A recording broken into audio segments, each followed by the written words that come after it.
All right, welcome. This is Campterra and the Miss Wild Camp Alliance Facebook group. How are you? How are you guys doing tonight? I tried to wait a good bit to try to get some folks, give them a chance to get in the live chat and all that good stuff. My name is Scott Owens with Campterra and the Miss Wild Camp Alliance. We have Mr. Fernando Kundin also in the studio, my partner in crime. How you doing, brother? Yeah, everything's good. Happy New Year. How y'all doing? Yeah, dude, let's hope it's a new year, huh? Yeah, well, take what we can get, but we need more better. Yeah, so it looks like we have um let's see. Al Cavalier is a good friend of Campterra, myself. He's letting us know that the live stream, he can hear it and see it. So, hi, Al. I hope you had a good New Year's and all that good stuff. Um, Christy Sci-Fi is in the comments. She is one of our Sasquatch friends. We may have to do a Sasquatch show, maybe, if anyone is interested. But she is sick. Al was sick as well. Seems like a lot of that is going around right now. I have a bronchial cough that's still stemming from a virus from a while back. It's going around. My daughter's got it. My mom's got it. It's crazy. So what we're going to be doing tonight, this is supposed to be a La Miss Wild Camp Alliance Facebook group meet and greet. I put this out in the Facebook group on Friday. It's been sitting out there. I also put a reminder this morning in the Facebook group to let folks know that we were going to do this live. Anyone who would like to join us live and just chat about what wild camping is and what you think it is and why are we any sort of authoritative people on this subject, or and that's basically what this show is going to be about. And I knew we might not have a lot of live participants here, so I created a webinar presentation of slides that I'm going to be recording. So I'll probably repost this in the Facebook group later for folks. So just so we don't look like two nerds that are going live and they have nothing to do or say or give you any value, we have a little webinar presentation of slides that we are going to show. We have a Facebook user that says I'm here, and Facebook user, what is so weird is that Facebook, for whatever reason, because of security issues, they don't allow for us to see who you are. So I think it's on your end, though. The information that I gathered, if somehow you Facebook user that just posted in the comments that says I'm here, you need to give permission to it's either StreamYard or Facebook needs permission for you to show your username because, it's a security breach. Anyway, tonight, it's going to be low key. We're not going to rush. We're not going to follow in any deal. I am trying, Fernando, look at what I've got right here. Do you see what this is? Hold it closer. Yeah, the fall bird. Yeah. So anyone local to Louisiana or even Mississippi, we all know the old Dixie beer, Dixie Brewery. Well, because of the woke nation that we live in, they had to rename Dixie beer to Fallberg lager. So I am trying it tonight, and it tastes like the old skunky Dixie beer from the past. Mm-hmm. But if it's cold enough, it's pretty damn good. That's right, fans.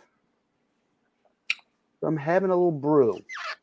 Man, Just I see you have your old man of the sea beard going. That looks oh great. yeah. Well, here's a suggestion. Let that bottle warm up and then try it again. Yeah, I believe Okay. me, I know. All right. We have Outdoors with Sean.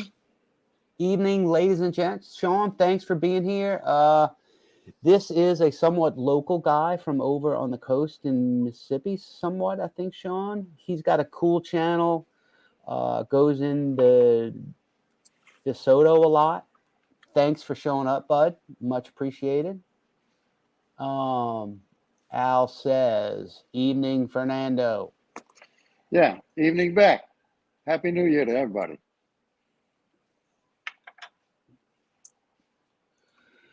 Sci-Fi wants me to do a Bigfoot Explorer show. Yeah, I know. It's there's almost there's so much time in people's lives. I would love to get back into it, but I am working on Campterra.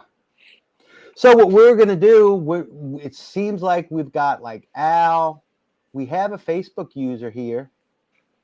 Facebook user, would you like to say where you're from and maybe what types of outdoor recreation you're doing right now, whether it's hiking, backpacking, or what we call wild camping? We're going to get ready to get into the slideshow presentation because there's not too many people here tonight to participate, so we can like network and chat and all that good stuff. But if eventually on the replay of this live stream, if folks really like it and start seeing that we are gonna you're gonna have the chance to come on live if you want. You don't have to show your face for the camera. You can just do an audio stream, and it would basically kind of look something. Let's see,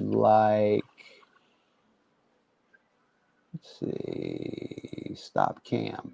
It would look something like this. So whatever your icon is for Google, that's what'll show up. So you don't have to use your camera. You don't have to be seen if you don't want, but your audio will work. So don't feel don't feel pressured at all. We won't show you face if you don't want to, but the whole idea is to get folks to get in here and we start chatting about wild camping, what we think wild camping is. Facebook user says, hey, Fernando. I wonder who Facebook user is. Oh, wait. Glenn Robin. Kayaking and wild camping. Glenn, thanks for showing up, buddy. Much appreciated. Where are you from? From the Gulf Coast of Mississippi? You're a Louisiana native? You're over in the Cajun territories over west of New Orleans, maybe Lafayette, Lake Charles? We got Brandon Ellis. Hello, Brandon. What is going on? Those photos you did on Facebook a while back were pretty cool in the swamp. Thanks for showing up for the show. Brandon and I worked together at 3001 as GIS mapping nerds. So he's a cool guy. He's actually been kayak fishing with me in the past. So it would be nice to be able to hook up once again, Brandon, whether it's kayak fishing or wild camping or whatnot. Stay for we're getting ready to start the webinar slideshow. Also, we have some announcements towards the end that you may be interested in. Oh, wait. Facebook user, Mr. Glenn Robin. He is West Bank material. Hmm. The best bank, they say, is the West Bank. I don't know. I'm on the East Bank in River Ridge, Glenn. You got some kind of rivalry going. Power bank. Huh? Power bank. Power bank. Al's from the North Shore. He's up in Bush. He likes camping, hiking, backpacking, primitive wild camping. Just to let you guys know, I'm close friends with Al. This guy commutes from the North Shore, well, really up past what we know to be the North Shore as being Mandeville and Covington area. Bush is above that. So Bush is between Covington and Bogalusa. He commutes to Harahan River Ridge every day. He's a hard worker. Al, thanks for being here, brother. So we've kind of skirted everything, and I've been like holding out, trying to get more folks in the live chat, on the live chat. No one else is really commenting. So without further ado, we are going to go. Oh, God. Al says 100 miles a day. Jesus. Mm-hmm. Yep. Mm-hmm.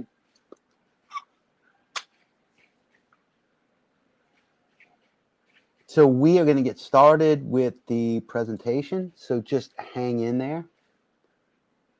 This is a small presentation. You know, I run the Lummis Wild Camp Alliance group, and a lot of those folks there, you know, they see me putting polls up constantly. I'm asking questions constantly, right?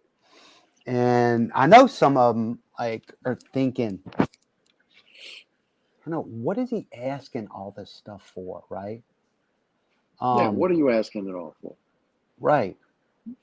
And I am going to show a poll in a little bit and explain that in just a little bit. Let's see if I can find that poll. Yeah. Oh, it's changed. That's actually cool. Anyway, we are going to get to a poll question and discuss that a little bit too. I think that'll be fun as well. But right now, we are going to try to get through this webinar slideshow presentation really quick, as quick as we can. We're not going to force it. If we get bogged down or we get really into this, and folks out there, which we don't have many, Al, Facebook user Glenn, Brandon, Christy, Sean, I know if y'all want to chat about this in depth, we can do that. Okay. So let's go with the slideshow. And what we're going to do is we're going to put this front and center right here. So basically, I think a lot of people who have joined the Facebook group, right? There's 227 people that are in the Facebook group, but nobody really chats, right? So this is going to be somewhat of a presentation that just clears the air, lets you know who we are, what we're doing, what we want to do, vision, things like that. So what is Campterra? Campterra. That is my outdoor brand, okay? We teach you how to locate safe, lawful wild camps. We offer outdoor education and mapping services. Kind of think of us as we are recreational advisors and guides. Let's face it, many new to wild camping can be totally and completely intimidating by being completely self-sufficient, alone, gear illiterate, or just overwhelmed with what's needed to where to start. I've actually talked with a few people in the Facebook group who feels that same way. They're just a little overwhelmed. Some people have issues with being alone, especially a lot of females. That is an issue. And rightly so. Experienced wild campers may just need new wild camping sites and access locations. So we recognize that there are a lot of folks out there that may not call what they do wild camping, but it is wild camping. They've just been doing it so long that they just call it primitive camping. Okay. So we can help with a lot of this. Campterra believes that there is a need for such a service in the southern region of where we live. You can also think of us as planners for your next wild camp adventure.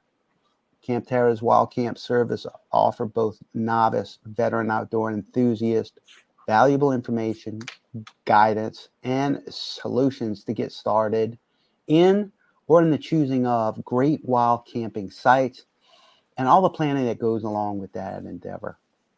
Our goal is to get folks into for the first time or back out to the outdoors while peacefully enjoying their solitary adventure in a safe and lawful manner. Okay.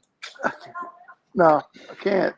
So this is a slide from something I'm just going to introduce myself. I'll let Fernando just say a few things. No one likes to be put on the spot, but my name is Scott J. Owens. I am from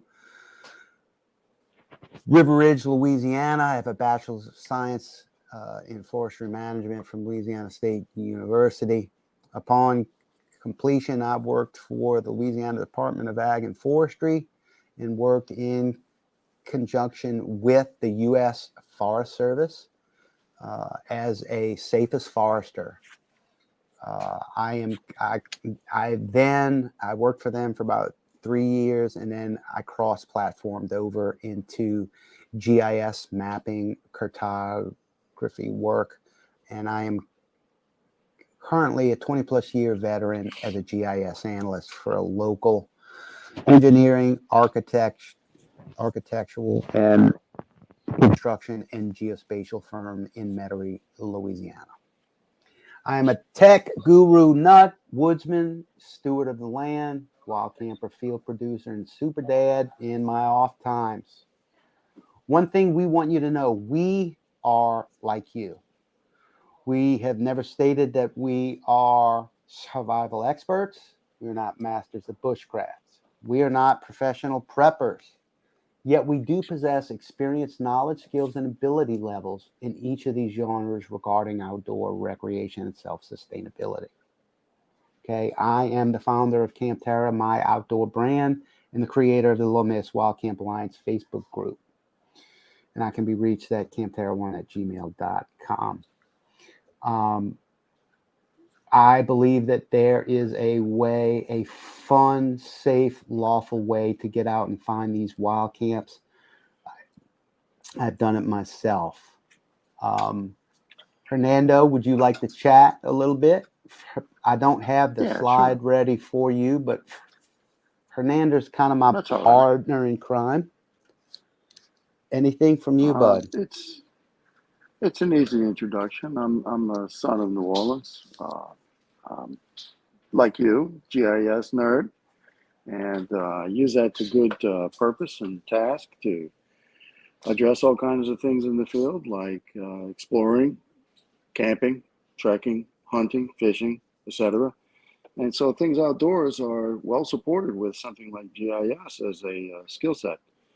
The particular interest that I have here is just really to support and explore, just like everybody's doing, and participate with, well, I'm not sure what kind of contributions I'll come up with, but as we see how the holes and the situation is developing, I'll just chime in accordingly. I have military experience. I have hunting and fishing experience for decades, been making maps for the longest. Still going out there, just had a birthday the other day, and still feel spry enough to get out there and get after it some more. So, yeah, it's a good evening, and Happy New Year to everybody. Yeah, thanks, bro. And that is a big deal. Being spry still is a big deal. A lot of what goes into us getting out and enjoying the outdoors not only is mental, but physical as well. So let's keep going. So many people on the Lemis Wild Camp Alliance Facebook group, I had a female the other day. We were involved in a chat in the comments, and She had a very good question. She said, so what constitutes what wild camping is? Because she was a backpacker. She's like, what is your definition of wild camping? So here, right here on this slide, our concept of southern wild camping. So let's just go through what my definition, what Campterra believes is southern wild camping in the United States. Wild camping, primitive camping at an unestablished backcountry site, off trail, without fee, utilizing self-sustaining equipment, recreating lawfully, and leaving no trace. That's our definition of southern wild camping here in Louisiana, Mississippi, and along the Gulf Coast. I have some other slides that I plan to do if y'all are interested, where we literally take some data from the West versus the East in terms of outdoor recreation in general and dispersed camping, which is really cool. Maybe I should have included these slides here too. But real quick, our concept of southern wild camping, most outdoor recreation. Let's talk about, the most common ones. Hikers, backpackers. You can also include people who canoe, kayak. But for the most part, we're talking about hikers and backpackers here in the South, in our South, Louisiana, Mississippi, Alabama, the Gulf Coast, Arkansas, East Texas, these places. And we enjoy the outdoors. They enjoy the outdoors primarily along a path or trail, moving from point A to point B, start to an end. Okay. What have they missed along the way? What else is out there? And I'm not poo-pooing hikers and backpackers, but the wild camp experience off trail is, when it comes to hiking and backpacking, is a means to an end, with the primary objective and goal is to start hiking and backpacking from point A and end hiking and backpacking at point B. There's nothing wrong with that. I'm not poo-pooing that at all. So please don't confuse me in that. What we're saying is wild camping is geared to locating aesthetically pleasing off-trail wild campsites, which gives outdoor recreationists access to unknown wild exploration and adventure. Hike less, wild camp more, explore everywhere. Okay? That's what you can do off trail. The wild camp experience is a combination of so many things, right?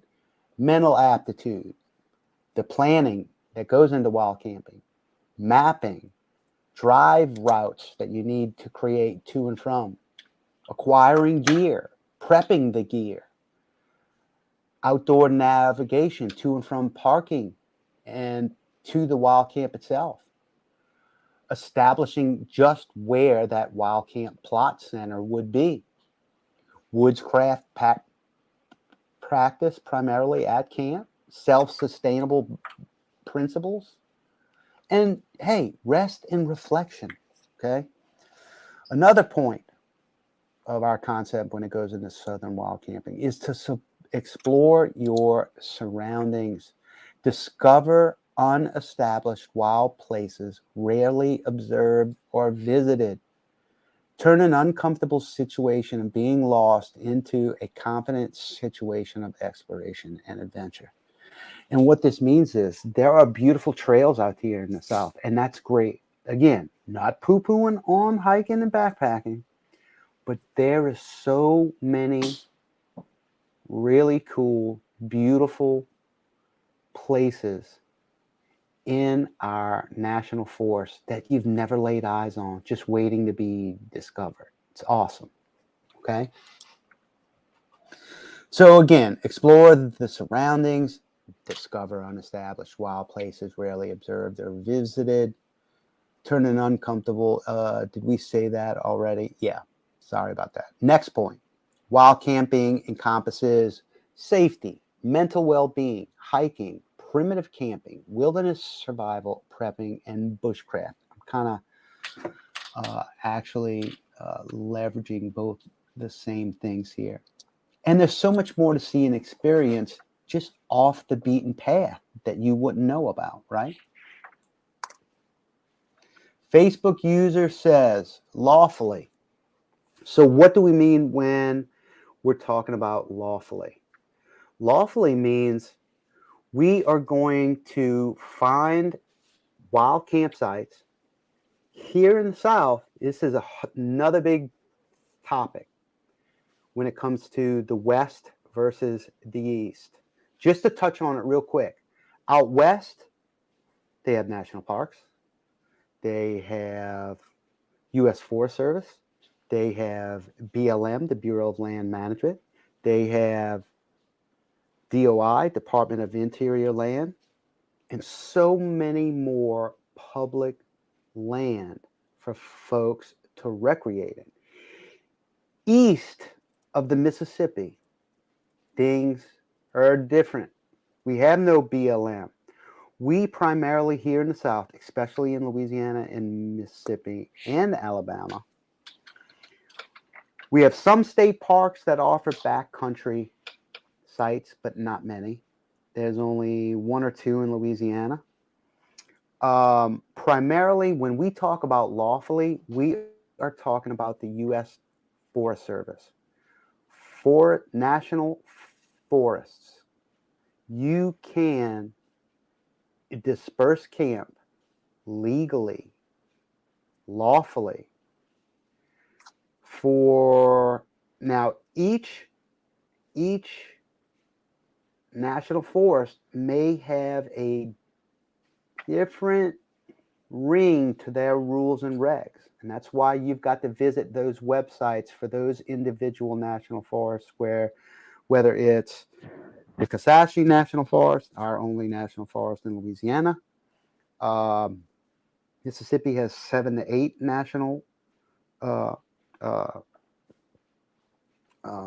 national forests. So you need to check each and every one. As far as the Kasashie and the Homachita National Forest and the DeSoto National Forest, you are allowed legally to wild camp and or disperse camp. They both mean the same things. For a period of 14 days in the same place. That may change. Some national forests may say 8, but you can disperse camp on those lands. There are several rules in there, which 100 feet from roads and trails. Some are 100, 200 feet from water sources and lakes, but you can lawfully camp there. Okay. So that's what we mean about lawfully. Let's see what Facebook Scott, user says. Yeah, just go. Yeah, go ahead. Scott, I want to put one more thing in. It's really just an addendum. Yeah. It's all correct, right? Within the parameters of the rules, the regs that allow for and support the access. But then moreover, this is really important as well, is that you gain this confidence to be able to go ahead and proceed. So the rules and the regs can sometimes have you going in circles. But once you sort that out, even with maybe a couple of phone calls and more, then you have this confidence that you can actually go ahead and make the trip. You can make the effort and actually go out there and see what is what. So that confidence Yeah. is really key because you get to chill out then. Awesome. Got it. And Facebook user here, I'm not sure.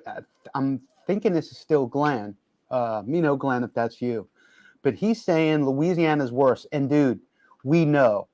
Yeah, Fernando confirm. has been hunting the Kasashie National Forest for a long time.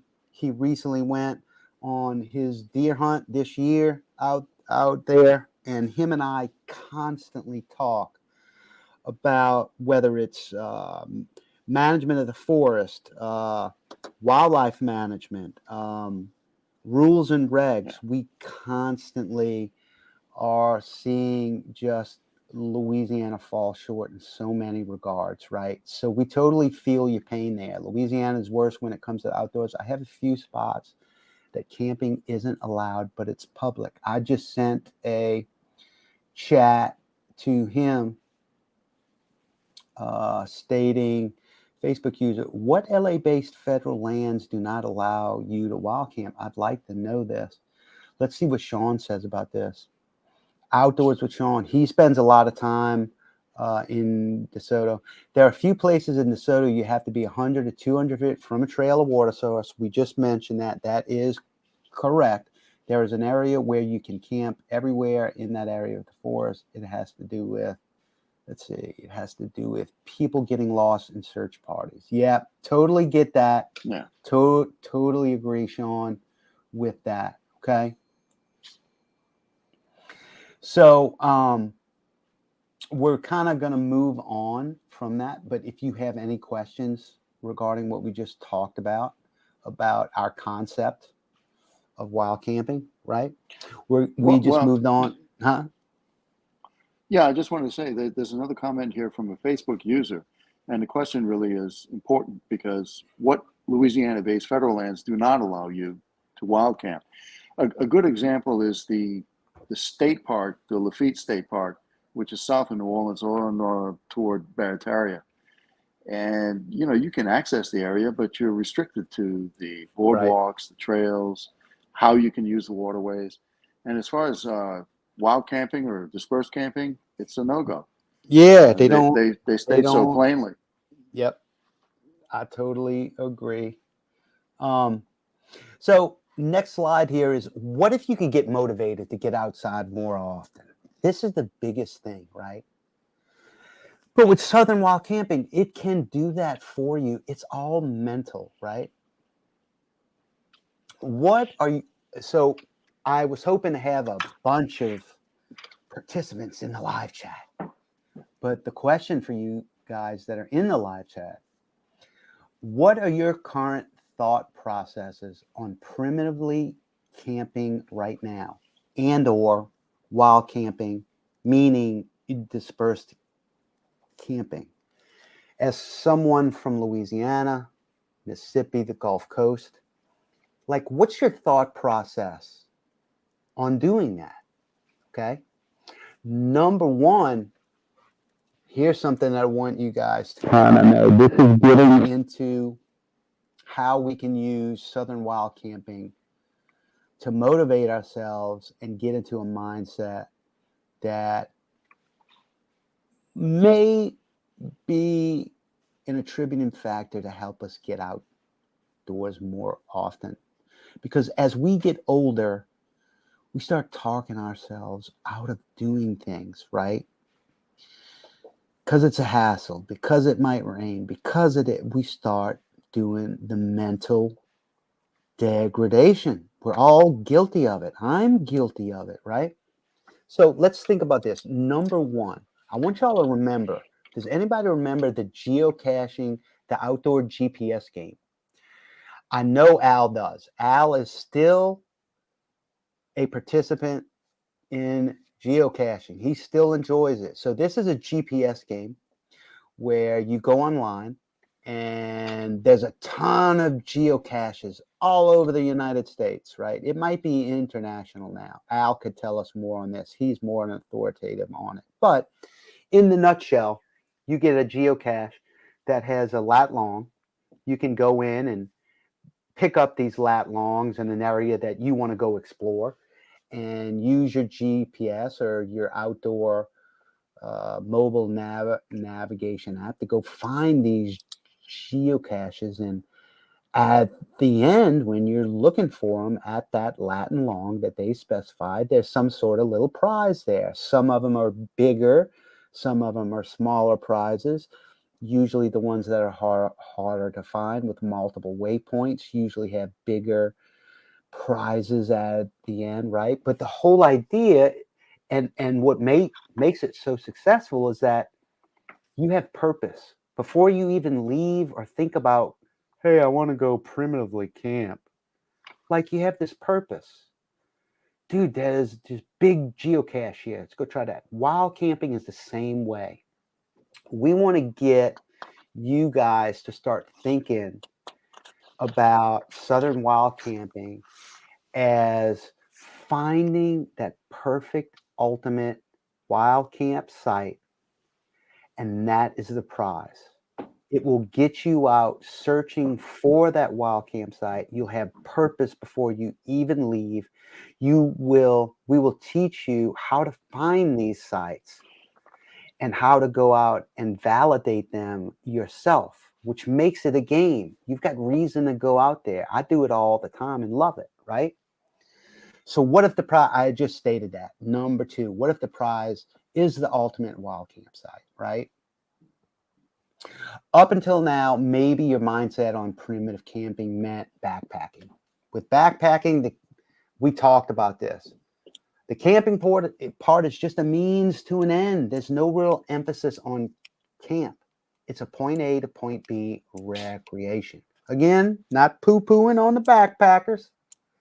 How much more adventure or exploring is out there that you miss from going to point A to point B with this method?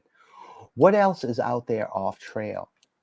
Or maybe you are a veteran primitive camper mindset that thinks, hey, there's really not much to going out and finding a spot to primitive camp in a national forest. And that's partially true, okay? But yet again, there's so much more to southern wild camping than meets the eye. What if you could literally gain 70 to 80% success rate with finding awesome, aesthetically pleasing, safe, lawful wild campsites over and over and over again? I've done it.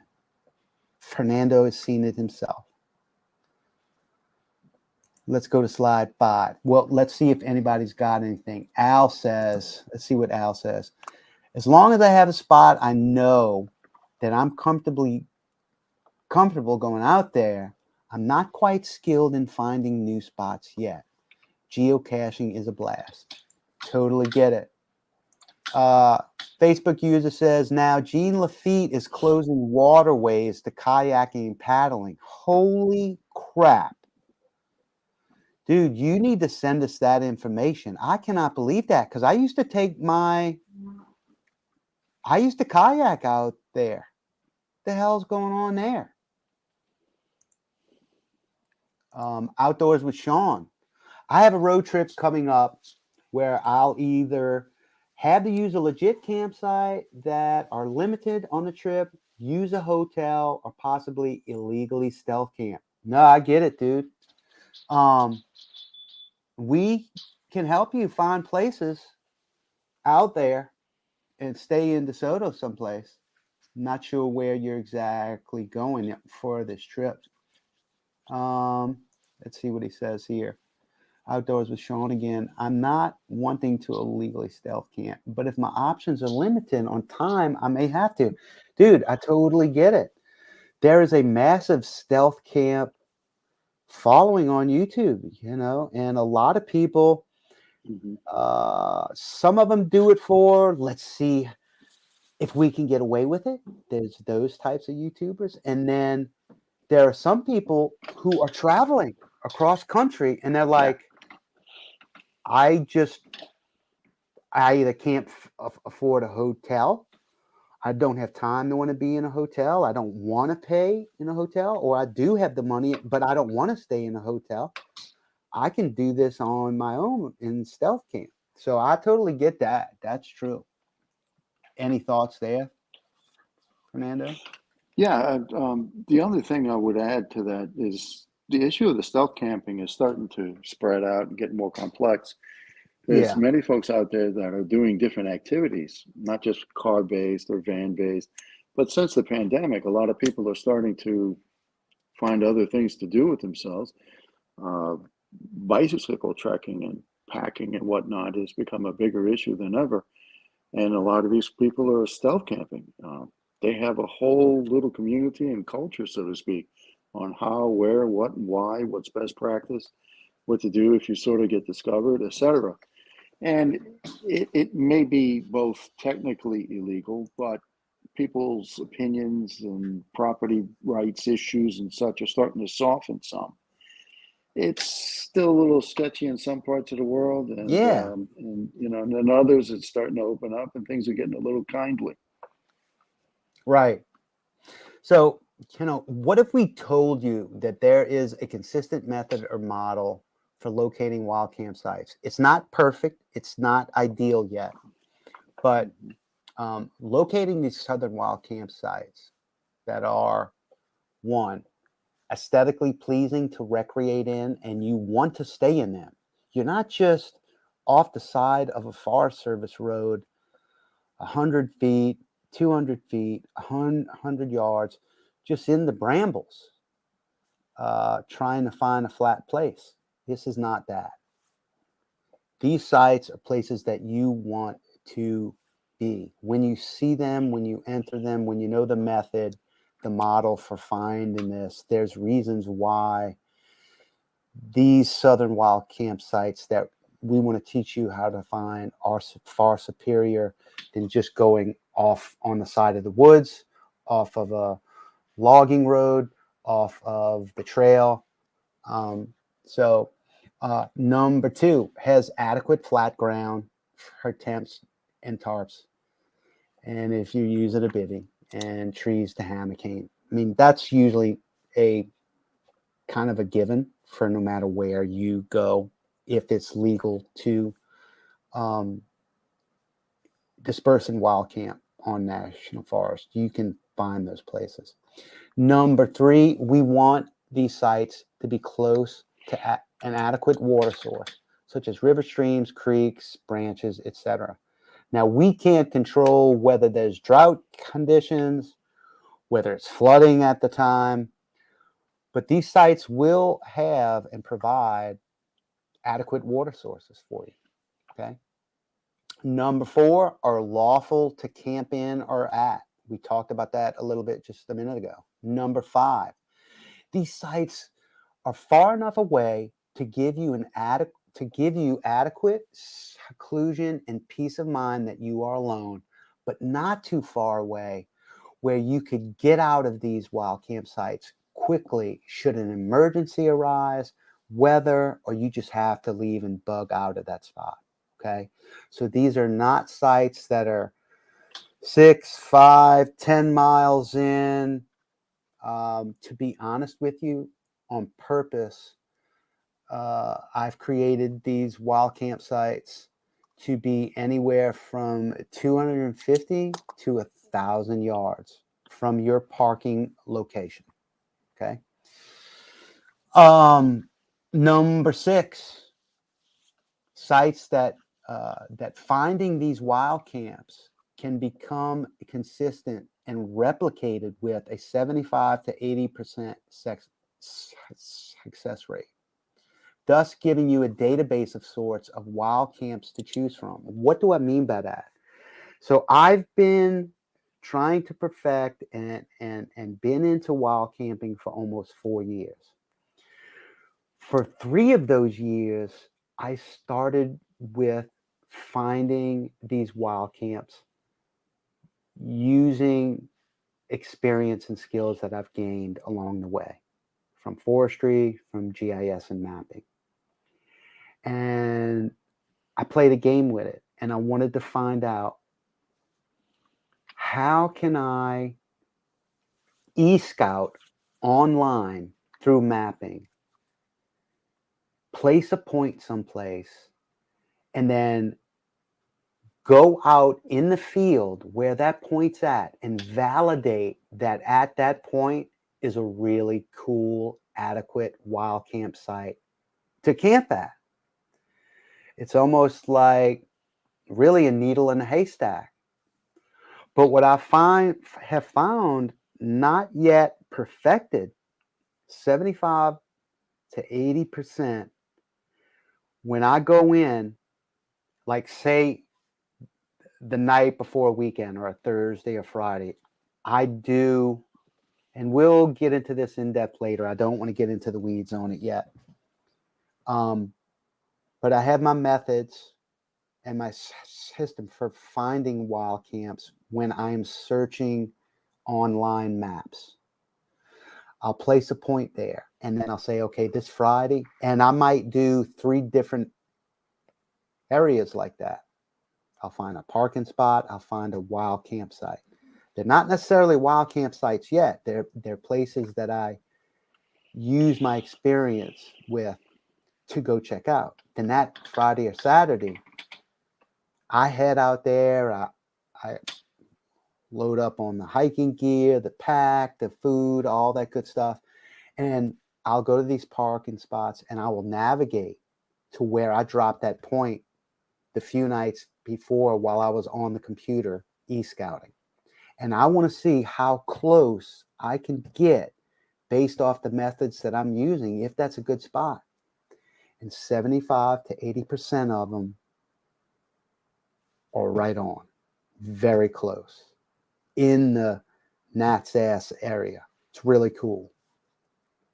So what is the RMSE or the era? Why isn't it 90 or 100? Well, there's a ton of things for that. They may close a parcel of land on Forest Service and you can't get in there. There may be a recent clear cut that just happened 2 weeks ago, and I go out there next weekend and it's clear cut. There's nothing there. Wildfires, prescribed burning, tons of hunters in the area. You've got to wait to validate. So there's a ton of things in there that kind of mess with that percentage some. And I'm still working on those methods, right? And then the last one for 7 um, is following method. These methods will actually become a new fun adventure and exploration game. When I tell you, like, if I didn't mentally think about this that way and said, well, I'm just going to go wild camp. I'm just going to get my tent and all my gear and everything that I've spent a ton of money on.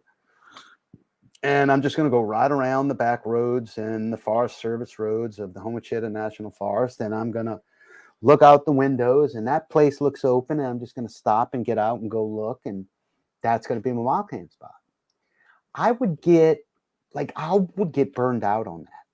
Would just get burned out on it.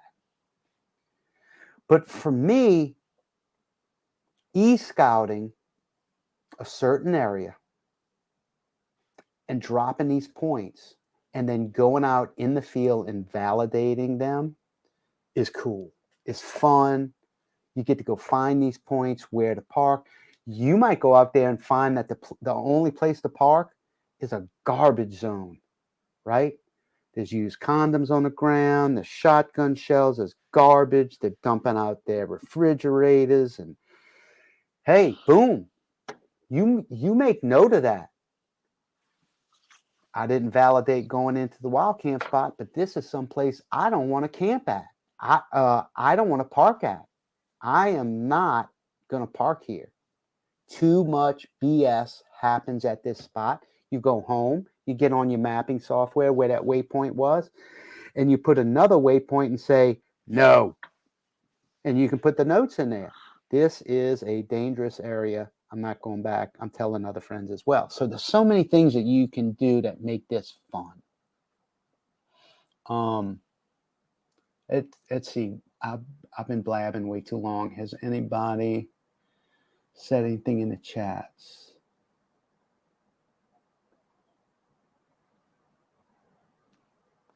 Yeah, it's true. Al says how it has this gaming component to it. And as a system or a model, there is a gaming. The other perspective that maybe I can offer would be something from the mill, which is a target centric approach. Yeah. What's your target? What is the issue? What is the mission? Well, you define things accordingly, and then you backwards plan in order to abet that mission, abet that objective. And it's a good approach. It spares you from forgetting things. It spares you from doing goofball things and putting yourself into a situation where inadvertently you get stuck or you run out of gas or something extreme like that. Right. So it's good practice and it's prudent, but it's also a game, and it should be Yeah, particularly fun. I mean, yeah. that's what Why all of else are this is really we? the biggest driver. Yeah. Why else are we doing this? Let's keep this going. Let's see, it's 9 o'clock. So we've gone about an hour and we're almost through. Um, so this is I kind of started blabbing. So Campterra has been testing and validated this method for 4 years now. Aesthetically pleasing to recreate in and want to stay around, right? Has adequate flat. I think we just did this, right? Yeah. Yeah, The you just walk through methods that. act as a guide while promoting lawful areas to camp and explore. Um, yeah, we just went through this one, Scott. Let's see, what is. Yeah, I'm gonna have to fix that slide. Sorry. So, what is this method or model, right? And there's two parts to it, and you could actually read the right side first. Maybe I should have put that.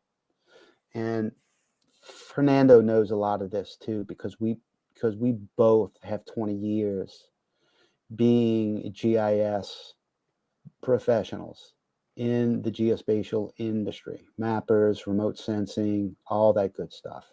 Um, Mhm. and these methods and models that I'm talking about are based on proven forestry and geospatial industry principles, practices, and techniques. Some of the experience that I put into these methods and models have come from when I worked with the U.S. Department of Forestry, timber cruising and inventory analysis. Another Department of Forestry, right? Vegetation profile studies, USDF and state forestry agencies building silviculture planning and implementation plans. We can get off in the weeds on another day what silviculture is, what vegetation profiles are, what timber cruising is. When it comes to geospatial, the basics, aerial photo interpretation and remote sensing. That was a big one that we learned. We're putting that into these methods and models.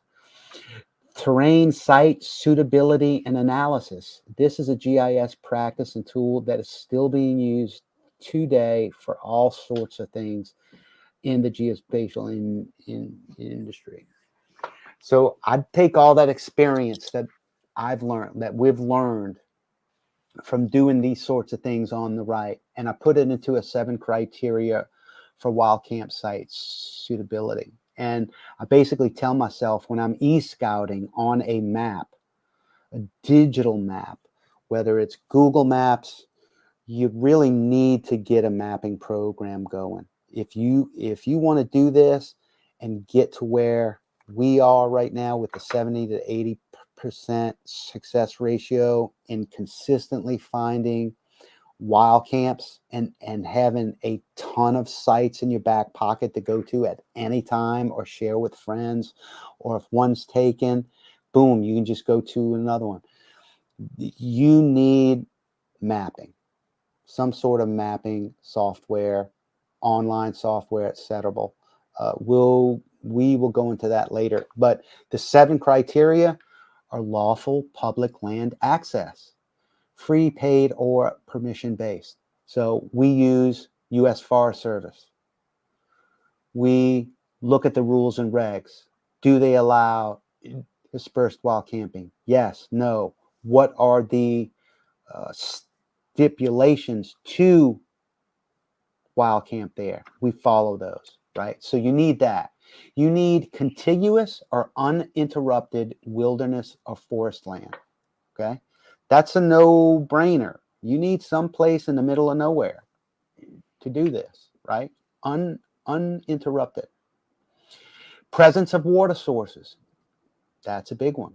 Adequate road and trail access systems into it. You need arteries to infiltrate. Okay. You need that. You need adequate parking areas that are somewhat safe. Okay. And then last but not least, e-scouting, mapping, and your in-field recon analysis of the e-scouting that you've done. Okay. That's the 7 criteria based on our experience in forestry and geospatial industry that we need. Now, we go deeper into this, but that's for a course. So you might ask, well, how can I learn this method of model for wild camp success, right? So we're starting to want to do this to help people, to bring awareness to wild camping here, and finding the sites. We are not looking to get rich. We're not looking to make a ton of money. We see people starting to catch on to wild camping, want to do it, get in that mindset where it becomes a fun game again, right? And then successfully find these wild camps, and then consistently be able to find them on a 70 to 80% success rate, to have many of them in your back pocket, right? And the way we do that is I started Campterra website. Then I built the LaMiss Facebook Wild Camp Alliance. Let's try to get, y'all will notice that almost everybody in that Facebook group is local to Louisiana, Mississippi, the Gulf Coast, maybe East Texas.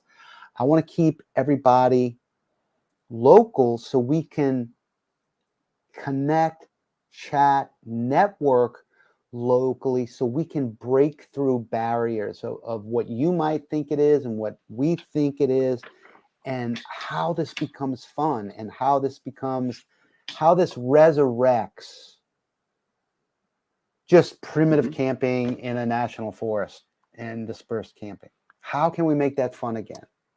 How can we make going out fun again, right? And 2 ways that we're trying to do that is through the upcoming Campterra online courses that I keep restructuring because I'm biting off more than I could chew. I'm figuring out that there are different methods out there to success to help you guys, and I'm going about it kind of the wrong way.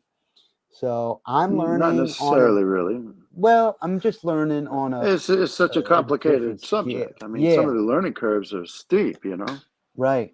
And then the second way Um, is through the proven wild camp reports that we use right now. hmm This weekend, Miss Leah, I'm not going to say her name, but she is a group member in LaMess Wild Camp Alliance. She recently paid for a wild camp report to, Fernando knows this place, but Turkey Hollow. Remember when we went in there and we saw those deer that ran across, and then the turkeys that flew at that one spot? Correct. Do you Yeah. remember that Yes. spot? Yeah. Oh, yes. Correct. Well, she wanted to go there, so I created her a wild camp report that goes there. Um, let's see. Let's go to the Well, next it's one. Yeah, this is kind of towards the end, Q&A discussion. I was hoping there'd be a lot more folks in here. So that's what we're doing right now. Additional services we provide: web mapping, full GIS mapping. If you just want to have a personalized advising and consultation with us, start emailing us or instant messaging me through the LaMiss Wild Camp Alliance if y'all just want to chat. I would more than love to start kind of chatting one-on-one with folks and see where we can help you, right? And then we're doing the Southern Wild Camp 101 courses as well.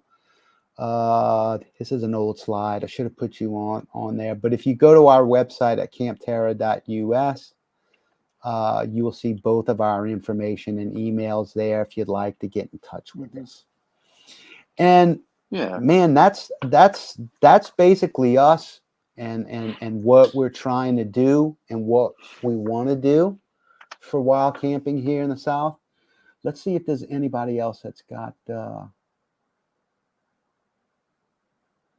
So Facebook user gave us the link to the Barataria Preserve backfilling canals. this is the reason why they're not going to allow canoeing and kayaking and all that kind of crap that's going out there, because they're doing this kind of crap is what I meant. So I'll save that link and I will go read this. Thanks for sharing that. It's more like a game that you win oftentimes, and you win is the new spot to always use. That's exactly right. Let's see what Al's got another one. I'm looking forward to learning more of the process. And what Al means about that is the methods that we kind of dived into, the method and model of it, the experience that we use from forestry and GIS to get there. That's the meat. That's the meat of the whole thing. And then going out to find my own spot. That's what we're wanting to do. That's what we're wanting to help folks do, Al. Al's got one more. Hey, look, it's my hammock set up. Yep. And that's it, really. Fernando, what other bits of information would you like to chat on before we wrap up this night? You know, we're talking about the e-scouting. And of course, that's going to be a big subject that we really need to reserve enough time and enough reference material to be able to cover it. Yeah. But it's electronic scouting. It's using the computer, using the available public references and information sites and more to compare and contrast options, and then discerning an option from all of that according to a model and a system. And this model and system is very learnable. It's also very replicable. And if you really get your chops organized with it, it takes out some of the sting of exploring an area that you're unfamiliar with. And it provides you something that is a little bit more target centric, like I mentioned, so that you're not just washing over the whole of the national forest. You're just looking for specific areas that meet your criteria and needs and interests. Right. And so you spend your time a little bit, well, you spend your time grossly more efficient. And that's a better thing. And it supports having fun so that you keep some control over the frustration for quotients. Not every one of these sites that you can pick out, e-scouting, is going to work out, but your success rate is way better than 50%. Yes, that's the point that I want to make. That, not in my wildest dreams that I think it would be, and that might be a better way to put it, Fernando. Better than 50%, as opposed to 70 or 80. That might be a little high, but there's so many times if that you're I've picked consistently. Right. Well, I've picked over 20 something sites and been to all of them. And some of them I'm within 10 to 20 feet of the point. Well, because I'm navigating there. And then when I get there, I'm like, man, look at this place. And hey, let's show them a few of these spots just so they can see for themselves. Let's see, screen share. We're going to go to a Chrome tab. We're going to go to my website. You can see all this at my website if you would like. So if you go under the wild camps, what I'm hoping to do with this is each one of these wild camp sites in blue, I currently have an individual page that has a description for it, has a 360 image of that spot, so you can see exactly what is around you and how big of an area it would be to accommodate whether 1, 2, 10 people, etc., etc. The white ones I have not. You can imagine, I've got to go to every one of these white spots and take the 360 camera, hike in the woods, park, do all that, wait for decent weather, take the photos, come back. So let's look at number 9, Mill Branch Camp. Fernando, are you seeing that? Yeah, I can see it. I got to put on the specs, but I can see it. Okay, good. Mm-hmm. So this is Wild Camp number 9, Mill Branch Camp, Interactive 360 Virtual Tour. This is the camp that Fernando and I recently stayed at. We have a crazy story about this that goes into safety that we need to chat about still, but this was the spot. I had my tent right here. Can you see my pointer too? Yeah, you can. Okay, cool. And then his was just right in here. This is a drainage on Mill Branch that is completely bone dry. Bone dry. We had our fire right here. Still have some of the wood right here. So that's the 360. So you can zoom in and see what's around there. Okay. And all this area, we're down in the bottom. And this is a big ridge that goes up to the Forest Service Road is way over here. And this is all mature pine timber here that's on that ridge. And then I have the parking area. I have the starting point, the point of interest, Mill Branch Wild Camp. And then I have some notes, right? So this is the project that I'm wanting to do. I'm wanting to get at least 20 sites per national forest, or maybe less. 20 is a bit ambitious. Going to the Homachita for me is 2 hours. Going to Kisatchie is going to be 3.5 hours. That's going to be hard to do. DeSoto is going to be next. Then Kisatchie. And then I'm going to go up north through Mississippi. I think the next one up is Bienville above DeSoto. And we'll just keep going. And I'm going to make a database of this. This is a fun project that I really like to do. And I guarantee you, if you started doing it yourself, you would enjoy it too. Let's check out Turkey Hollow real quick, just to show another one for folks. This is Wild and Car Camp number 12, Turkey Hollow Camp, Interactive 3. This place is cool. So you have a creek that's kind of over here in the background. You have adequate spots in here for at least 2 to 3 tents. You have out here, there's a ton of places to hang your hammocks.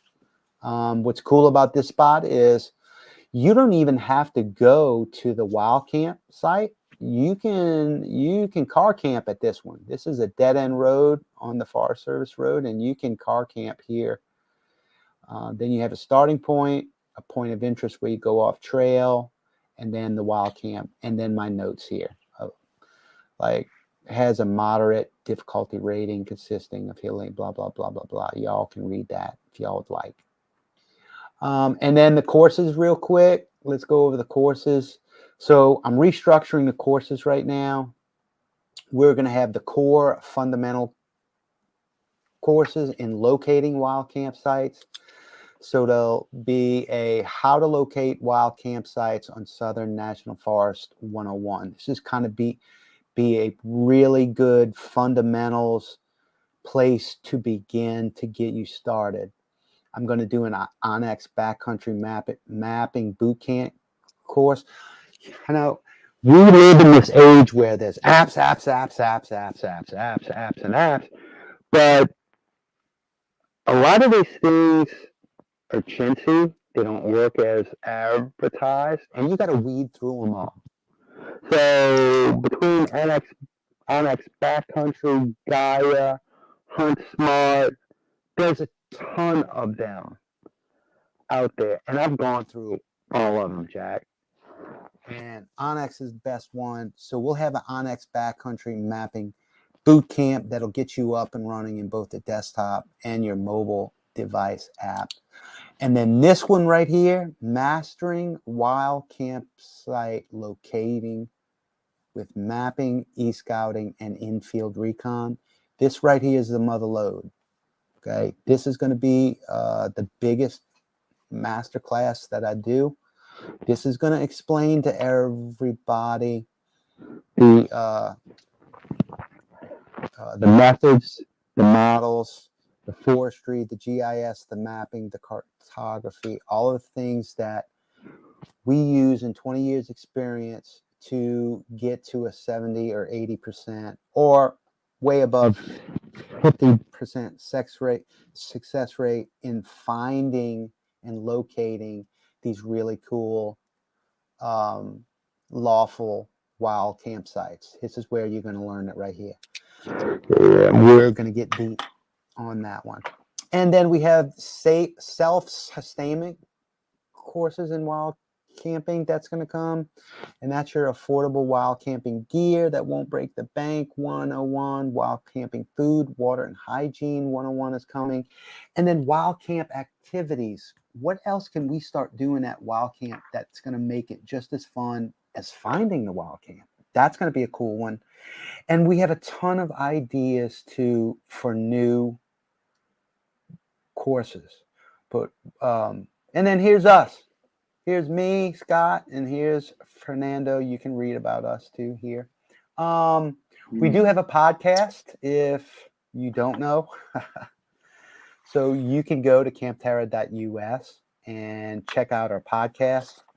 I am actually slacking right now for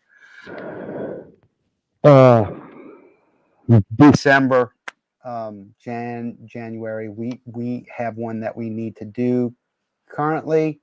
You can also find the Southern Wild Camp Show on all of the outlets right now, whether it's going to be on Apple, Spotify, all those good distribution sites of the podcast. You'll find the Wild Camp Show. Just look for the Southern Wild Camp Show.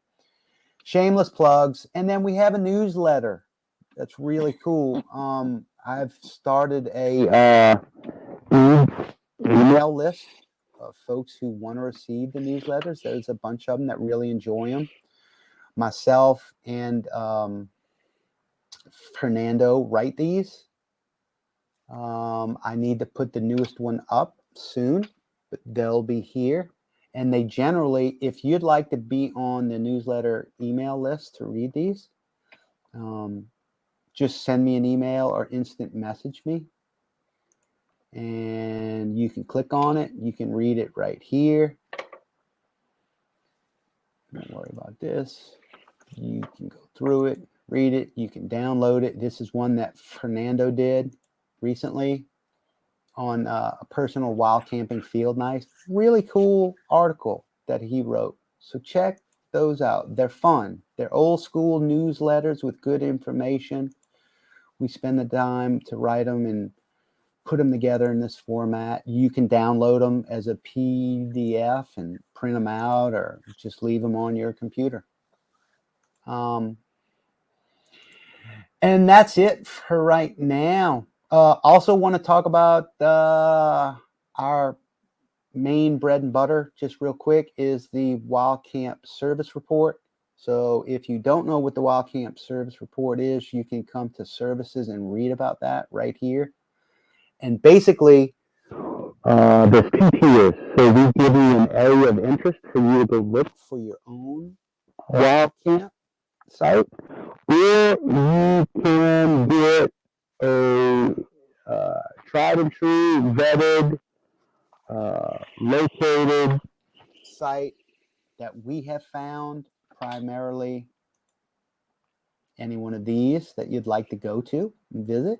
We can send you a report on how to get there, what to do there, what else is in the report. Lots of good, valuable information, such as general location, driving directions, the hosting lands, Mississippi Department of Wildlife, and parks, where they're located, their numbers, what hunting seasons are in, where's the closest medical, where's the closest police, nearest campground to your area if something happens and you just want to bug out of your wild campsite and go to a campground, nearest grocery for supplies, nearest gas, hotel, towing and rental, nearest mechanic, mean, there's a ton of things you've got to keep in mind. You got weather here. You got weather. You got burn ban information. You got cell data. Whether you're going to have cell data in the spot that you're going to wild camp. General overview. These are the lat and long informations to the basic three criteria you need for a wild camp, and that is park, start, and camp. So you got to have a good parking spot, you got to have a good starting point, and then you have to have the wild camp. Okay, that's what these lat and longs are. These are kind of like the bread and butter of what you need. You have the general area with the waypoints of what? The park, the start, and the camp, and a few other waypoints there. You have a radius around you to tell you how far it is, and then you have a elevation profile, distance from and to, and what that elevation is over time. So, just real quick while we're on this, these these are some these are people who have ordered a wild camp report, and I bugged the hell out of them. Please send me some like feedback on what you think about them. These aren't made up. This guy says, my wife now has to have a copy of this report before I do any kind of primitive camping, which, these are true folks that are honest about it. Used one for the first time recently, and it did wonders for my overall self-esteem and confidence while afield. This guy likes the bushcraft. This report saved me hours of planning and God knows how long to organize it. Believe me, I know because I do it. It's a lot of stuff to organize. It's actually a 30-page report. It's more than just this one page. I'm going to save the map section of this report and start a collection of wild camping sites. This right here is an awesome idea. So this dude is like going to save like this page, and he's just going to keep ordering until he gets all of them, and he'll have all of these wild camp sites. That's a great idea. It's not until you get your hands on one do you fully grasp the detailed information and importance in this report. Last two, it's not an app, but I doubt an app could pull or put together all this information. Yeah, I'm not sure about that. I would love to know that, but I'm sure it'd be expensive. I would have never went wild camping without the amazing Wild Camp Service report. I don't think I'm ever going back to a campground. This is my most recent one, and that is what we want to hear. This person loves it now. Okay. So that's basically it. Let me stop sharing and stop. That's it for the Wait, night. Fernando, you wait, see before any? you go, Yeah. You yeah, got we have anything? to acknowledge the Some latest the comments? comment from Al. Yeah, you have Which to make one? note of that. It's the last one on the list. It's Al, and he has his Whiskey mind right. tasting in the. Oh, yeah. Al loves that. And he's got me doing it too.